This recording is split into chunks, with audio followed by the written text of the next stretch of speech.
quel est le contexte qui a poussé Victor Hugo à produire cette œuvre littéraire? On retient que Victor Hugo, c'est un écrivain engagé. Quand on dit écrivain engagé, ça veut dire qu'il s'inscrit dans la littérature de l'engagement. Cela veut dire aussi que l'auteur, il s'engage dans les causes et les idées de son époque, de sa société. Il prend une position, soit pour, soit contre une cause ou un événement de la société. Il est engagé, mais il est également un homme politique. Victor Hugo écrit Le dernier jour d'un condamné et le publie en 1829. Cette date nous renvoie à la période du règne du roi français Charles X. À cette époque-là, la peine de mort était encore appliquée en France, puisque elle n'a été abolie qu'en 1981. Alors c'est pour cela, dans ce contexte-là, c'est pour cela que cet écrivain se révolte contre la peine capitale, la peine de mort. Comment, justement? C'est par le biais de ce roman à thèse. Après avoir, bien sûr, assisté à plusieurs exécutions, plusieurs mises à mort au nom de la justice devant l'hôtel de ville. L'hôtel de ville, on retient ce nom-là parce que c'est là où le condamné, le héros de notre œuvre, va être exécuté.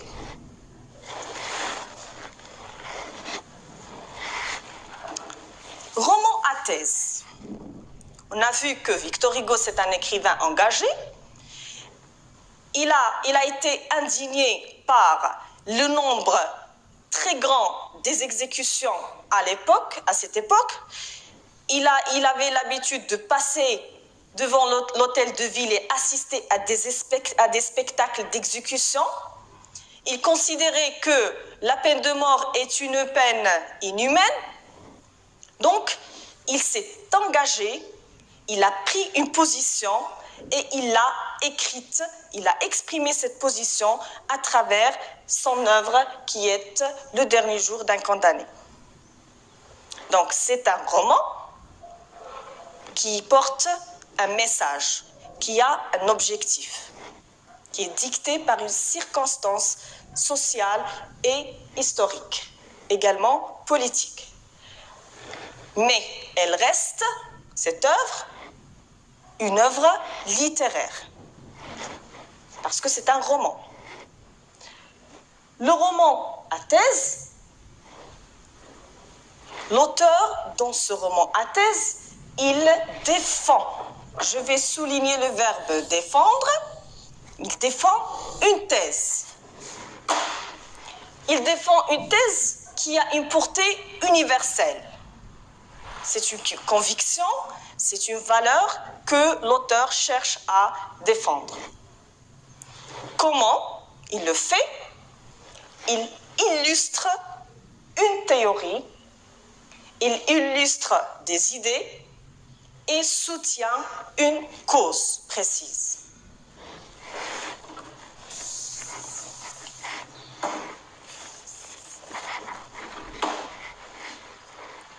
Toujours dans le cadre de la présentation, de la découverte de cette œuvre, on ne peut pas aborder un roman sans s'intéresser à ses personnages. Alors on a deux catégories de personnages, des personnages qui sont principaux et d'autres qui ont un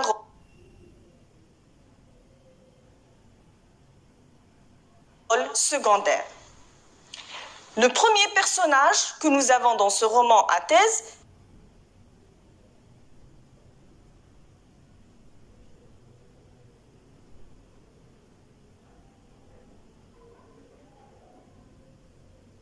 bel et bien le condamné. Il est déjà présenté dans le titre de cette œuvre. C'est le personnage principal, il est anonyme.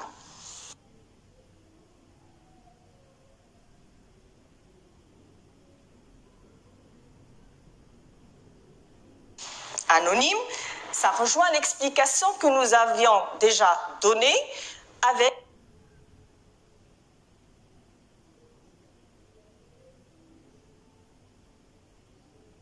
l'emploi de l'article indéfini dans le titre incondamné.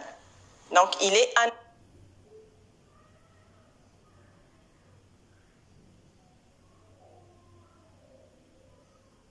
Il n'a pas de nom. On n'a pas ni cité ni le nom, ni le crime qu'il a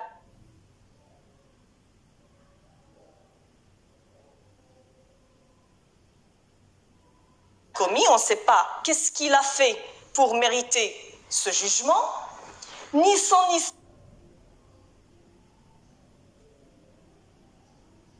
histoire ne sont signalés dans cette œuvre. Par contre, ce qu'on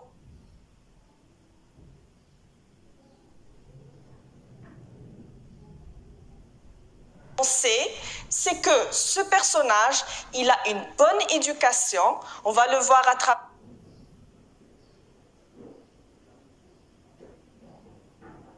l'étude des textes que ce personnage, il maîtrise très bien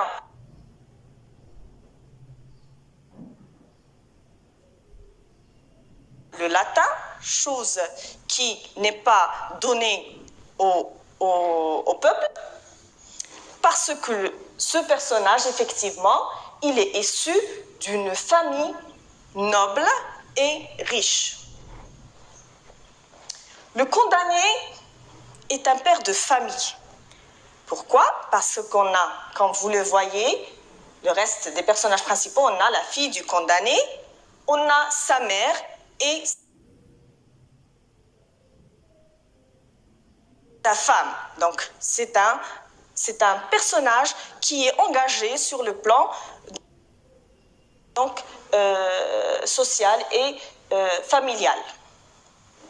La fille du condamné, elle se nomme Marie. Elle est âgée de 3 ans.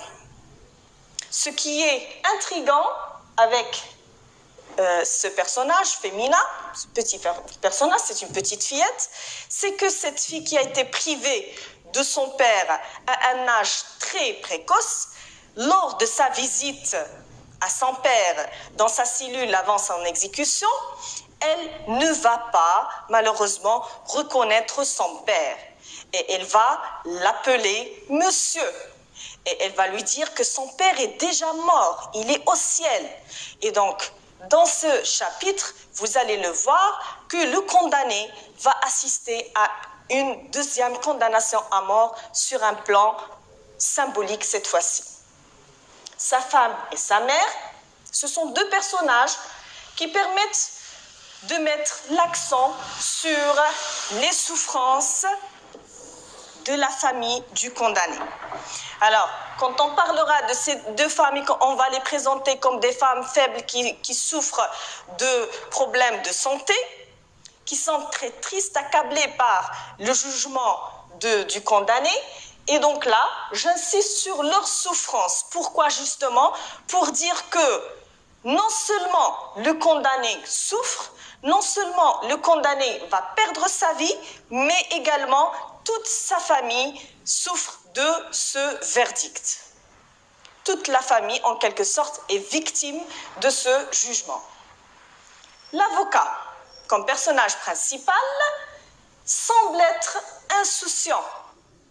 Il fait son travail sans trop de conviction. Les geôliers, ce sont les gardiens de la prison. Le prêtre, il est un homme de religion, mais il est perçu par le condamné comme une machine, c'est-à-dire ce qu'il fait, c'est juste un automatisme qui se répète, et il est insensible carrément. Il rejoint presque la même posture de l'avocat. Il est insensible à quoi? À la souffrance du condamné. La foule, comme personnage principal, elle est nombreuse. Elle renvoie au peuple de Paris. Cette foule est assoiffée de sang. Elle considère l'exécution comme un spectacle, comme une fête, comme une célébration, et non pas comme une mise à mort d'un être humain. Du coup, cette foule, elle n'éprouve aucune pitié envers le condamné. Comme vous l'avez remarqué, j'ai souligné la souffrance de la famille, la souffrance du condamné. Dans cette œuvre, nous sommes devant l'expression des souffrances, des malaises, des peurs, des terreurs, des angoisses de ce personnage principal. Les personnages secondaires sont nombreux, à commencer par les juges qui vont juger, qui vont prononcer le verdict, les magistrats, le directeur de la prison, l'huissier, le bourreau, les forçats et le frioche. Pour vous expliquer le frioche, qui fait partie de l'argot de l'univers des prisonniers, une langue familière restreinte et réduite à un groupe restreint, spécifique. Le frioche, ça veut dire un condamné à mort. Alors, ce frioche, c'est un condamné à mort qui va remplacer le premier condamné à mort, personnage principal. Il va le remplacer le jour de son exécution, puisque notre héros va être transporté vers la place de grève, à la conciergerie de la conciergerie vers l'hôtel de ville pour être exécuté sur la place de grève. Et le deuxième condamné à mort, le frioche, qui va le remplacer à Bicêtre dans sa cellule et qui va attendre encore quelques semaines pour être exécuté, pour refaire le même trajet que notre personnage principal. Les thèmes de l'œuvre. Les thèmes abordés dans l'œuvre sont multiples. Nous soulignons la peine de mort, puisqu'elle est présente depuis le début jusqu'à la fin, puisque c'est le thème principal, c'est la prise de position même de l'écrivain. Il dénonce cette peine de mort et il cherche à l'abolir. Comment? En exprimant justement la souffrance et l'attitude physique autant que morale de ce personnage. On a la peur de la mort pour approcher et attirer les sensibilités des lecteurs et faire réfléchir en quelque sorte toute la société sur cette peine capitale. La violence, l'injustice, l'amour familial et bien évidemment les droits de l'homme, notamment le droit à la vie. Les lieux évoqués dans l'œuvre sont plusieurs. Généralement, ce sont des prisons, à commencer par la prison de Bicêtre. Par la suite, le personnage principal va séjourner à la conciergerie pour arriver vers la fin à l'hôtel de ville. Le quatrième lieu, qui est la place de grève, c'est le lieu où le personnage sera exécuté par le bourreau, avec toutes les acclamations de la foule qui est, on l'a déjà cité, assoiffée de sang. Vous l'avez remarqué, il n'y a pas de retour, il y a une rupture, un arrêt du trajet du personnage, et donc là, c'est la fin de la vie de ce personnage, et donc la fin aussi de l'écriture de ce roman à thèse, puisque tous les chapitres sont un monologue, sont un journal intime écrit par le condamné pour partager avec le lecteur toutes les souffrances qu'il a endurées depuis que le jugement de condamnation à la mort a été prononcé. Alors, on arrive là à la fin de notre séance, mais je vous invite à lire le premier chapitre du dernier jour d'un condamné qui fera l'objet de l'étude de la prochaine séance. Donc, à vos œuvres, lisez le premier chapitre, essayez de découvrir cette œuvre qui parle de la peine de mort. Et merci.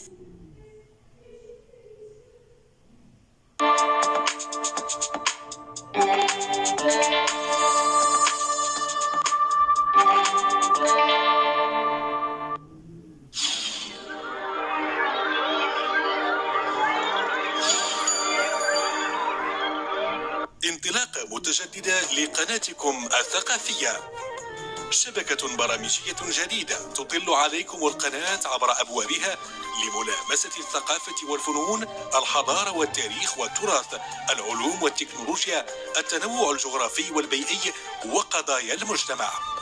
مجلات شهرية ونصف شهرية، روبورتاجات وبرامج حوارية، موعدكم معها كل يوم وطيلة الأسبوع على شاشة الثقافية من 12 زوالا إلى منتصف الليل. القناة الثقافية، الثقافة برؤية مغربية.